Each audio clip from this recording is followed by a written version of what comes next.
எங்கள் வீட்டில் அதிகமாக சப்பாத்தி செய்வோம். அதுக்கு சைட் டிஷ் வந்து ஒரே மாதிரி கொடுத்தா நல்லா இருக்காதுல்ல. ஸோ நான் சேஞ்ச் பண்ணிகிட்டே இருப்பேன்னா, அந்த மாதிரி எனக்கு மைண்டில் எந்த ஞானோதயமும் வரல என்ன பண்ணலான்னு சொல்லிட்டு. அப்போ நான் சாட்ஜிபிட்ட கேட்ட ரெசிபி தான் இது.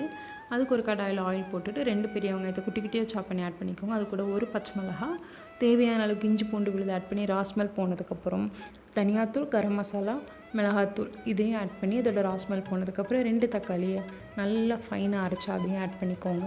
அதோட ராஸ்மல் போனதுக்கப்புறம் ஒரு பவுல் தயிரையும் நல்லா விஸ்க் பண்ணி க்ரீம் ஆனதுக்கப்புறம் அதையும் ஆட் பண்ணி நல்லா கலந்து விடுங்க. தேவையான அளவுக்கு உப்பையும் கொஞ்சம் ஆட் பண்ணிக்கோங்க. இது நல்லா குக்காகி வந்ததுக்கப்புறம் நம்ம ஆல்ரெடி பாயில் பண்ணி எடுத்து வச்சுருக்க சோயா சங்கையும் ஆட் பண்ணி நல்லா கிளறி விடுங்க. கொஞ்சமாக தேவையான அளவுக்கு தண்ணி ஊற்றி மூடி போட்டு நல்லா குக் பண்ணுங்கள்.